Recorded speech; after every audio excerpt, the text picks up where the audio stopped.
Right, I did a Google search for ILM Miniature. So Industrial Light and Magic, George Lucas's company for visual effects, built all the miniatures for Star Wars, among many other films.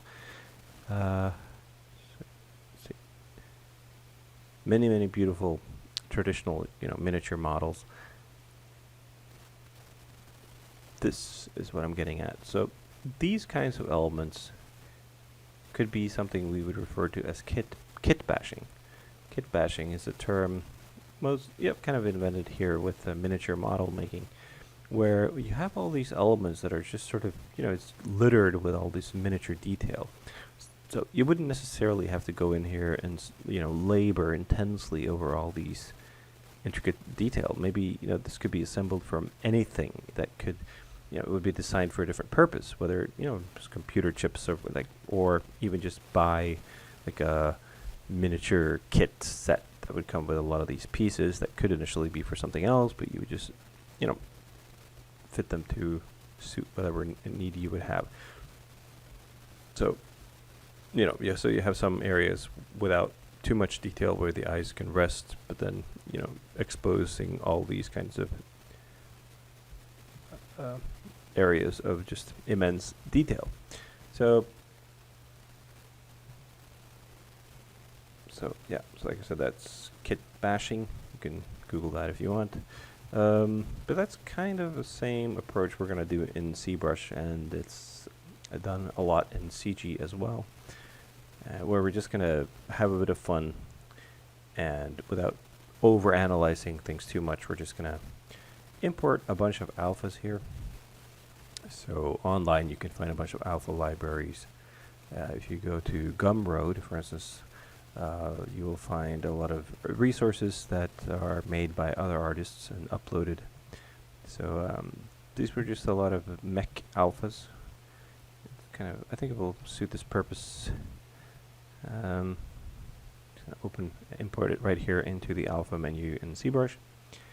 And I think this was like $5 or something like that.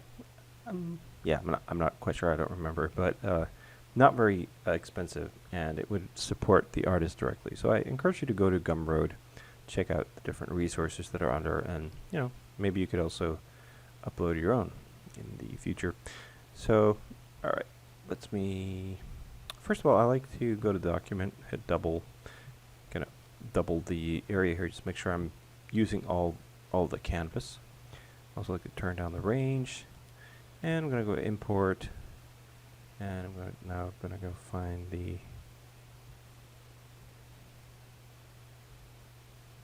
OBJ, just draw that in here and click edit, and now I can rotate around. You can also press P to activate perspective and turn on the floor, turn on the grid there.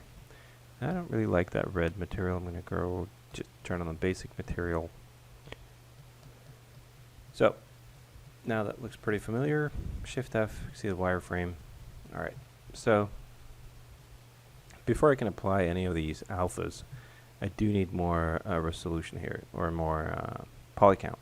So I can divide, also Control D for that, Control D, just a few times. Gonna need a couple more. We have, alright, 5.7 million. I think that will do, since we also took the time to actually optimize the polygonal distribution. So let's go to my standard brush, and so here we have all these alphas. You can see they're kind of cluttering this menu a bit. So another thing we can do is go here, actually dock this alpha menu to have a bit more, at least stable way of selecting them. So so here, like I said, this would be more along the lines of just kit bashing, just having fun with this, not over analyzing. And okay, so first of all, we're going to change the stroke here to drag rectangular, and just select some alphas. First of all, let's just see what effect it has. So one important thing, let's see if we can demonstrate.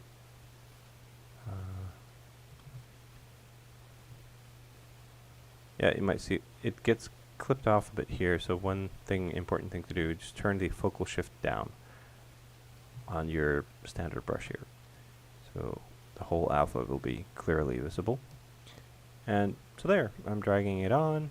So it's a bit of like, with this specific method in ZBrush, it's not horribly accurate. It's more like having fun with it. You're just placing it, and it's going to be a bit of eyeballing to get this right. But it's a fun process and very immediate. So once you drop it, what we're looking at there is no longer a texture. These are displaced vertices. All these millions of vertices now suffice to give us, pretty detailed effect there. Displacement based on this alpha, which is attached now to the standard brush. So I'm going to turn off perspective, and while I'm toggling around, I'm holding shift so I can snap directly here. And one thing I'm going to do, I'm going to go to the stroke menu, dock that over here, or I'm sorry, actually that's the transform menu. Under symmetry, I'm going to have a look at the symmetry settings. So we have symmetry across X or Y or Z, or all of them at once, as we currently have. We also have radial symmetry. Now we have radial symmetry across all the axes at once, which kind of gives us kind of this spherical look. Kind of funky. I'm not going to do anything here. It might crash. But you can achieve very interesting artworks kind of playing around a lot with the radial symmetry. But for now, I'm going to have radial symmetry around the y-axis. Just going to give me that. And turn this down to 4. Just going to place now. Change this alpha. Yeah, whatever. Maybe that'll work. Just going to have fun with this. Try something.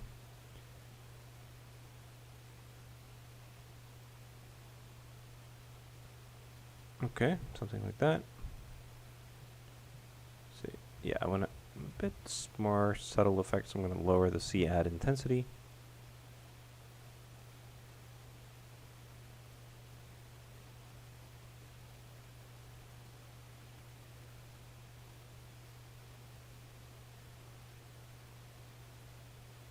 Alright, I'll let go. And there we go. Press P again to activate perspective. Oh, and actually see it bleeds through here, and I'm kind of glad that happened, so I can address that issue. That has to do with the back face masking on the brush. So we can go auto masking, turn on the back face mask. Let's try that one more time. Turn off perspective. And now it should not give us that unwanted distortion on the back side. There we go. Because it just ignores the back side of and on the brush now. Back face mask. And for most purposes, 9 out of 10 the cases you just want this turn on, probably. Interesting. Yeah. All right. So we have our first little detail there. Yeah. Turn on perspective.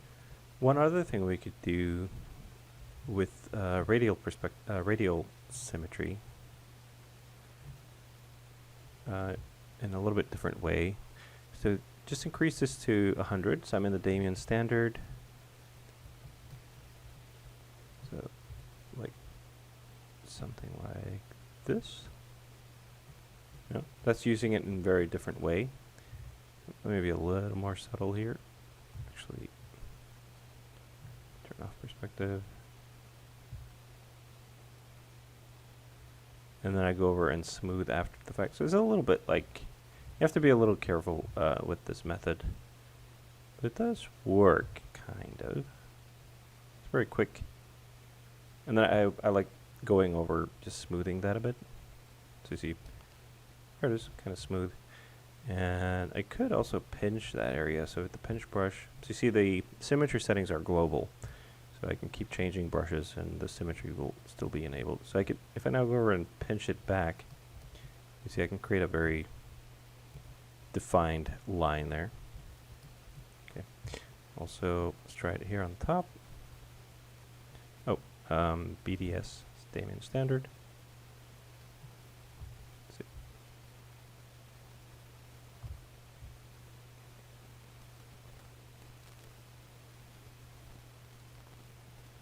then smooth. So in this case, the smooth brush is not so efficient because this mesh is pretty heavy. So go to the light box, press comma. In here we have more smooth brushes. And I'm going to go to the smooth stronger, double click, OK, hold shift, and you still have to go over a bit, but it definitely now is able to smooth out that surface. And then maybe BPI again. I can try to pinch that a bit together. It's also kind of using that symmetry again. And turn perspective on.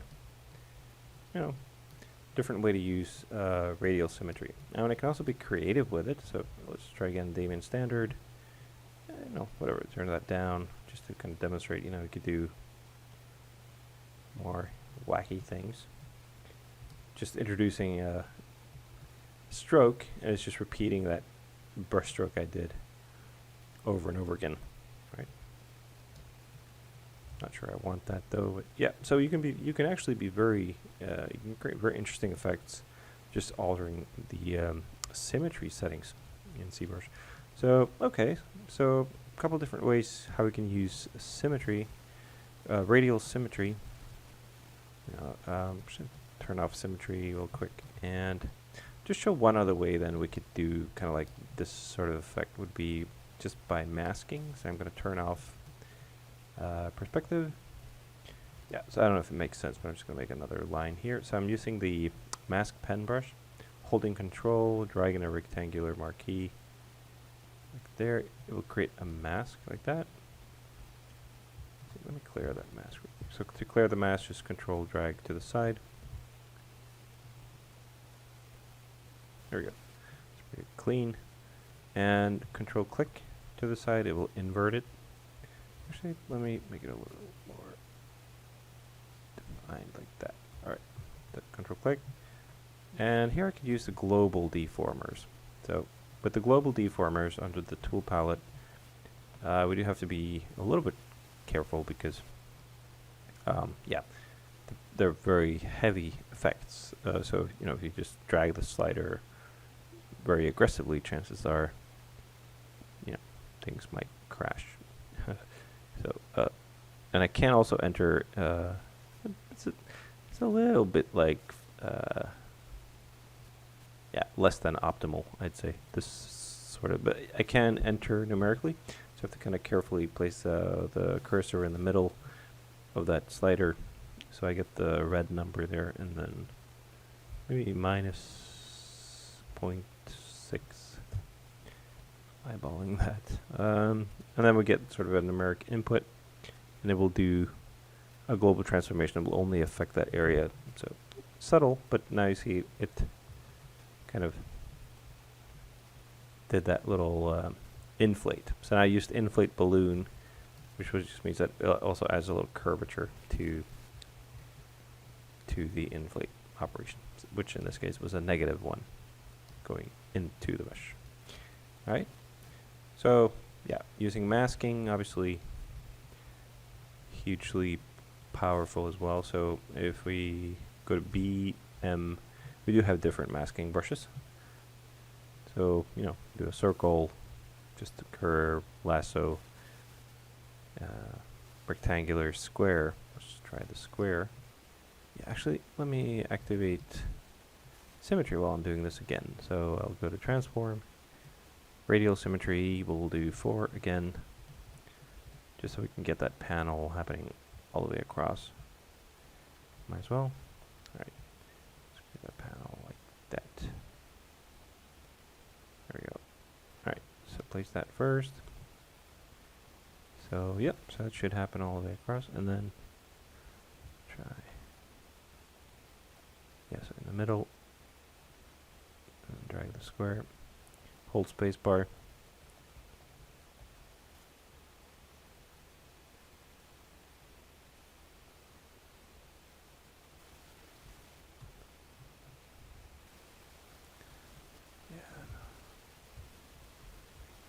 Control Alt, actually, to do a subtractive mask. So Control to do the mask, Control Alt to do the subtractive mask. There we go. Alright, so not perfect. Let's see. Let me do a mask rectangular, and try to add another subtractive mask. So Control Alt, hold space bar.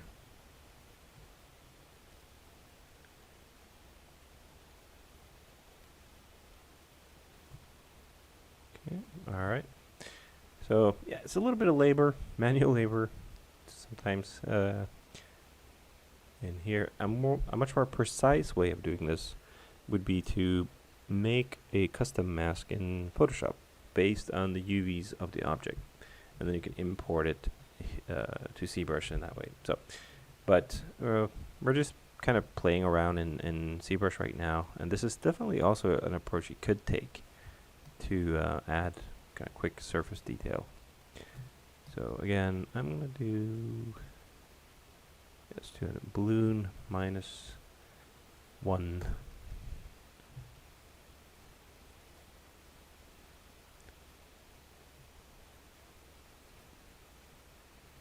Okay. All right. Press P. Kind of works. And let's see if we have some sort of bolts or something. Let's see. Alphas.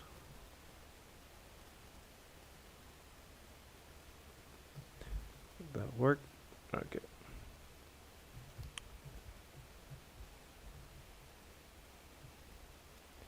Alright, so in this case,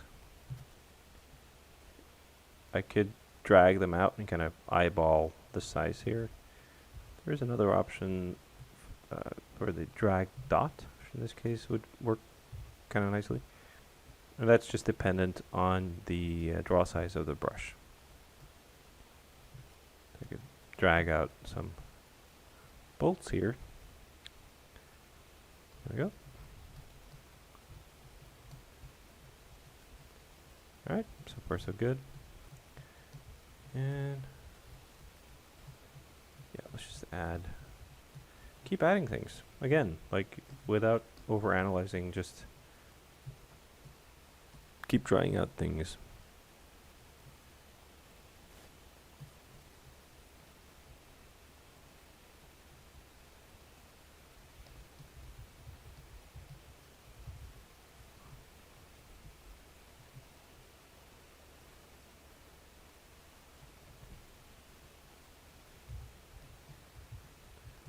That'd be kind of nice up here. I'm going to turn off symmetry. Yep, that works. And, alright, so kind of quickly we have already some beginning surface details. Let me see. Yeah, I just want to show one more feature here. For instance, in the Damien standard brush, if I click once, then hold shift, I can start drawing out a line, let go of shift to do kind of straight lines like that. It's also possible. Let me turn back the symmetry. Hold shift, let go of shift.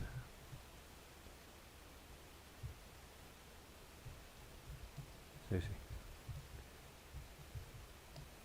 Also kind of finicky, but doable. Let's see. Right.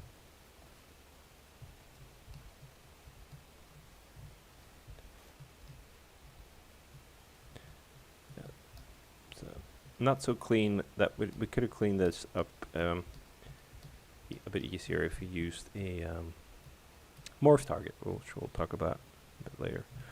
But for now, I think that's kind of a nice, at least beginning, starting off here, detailing this asset.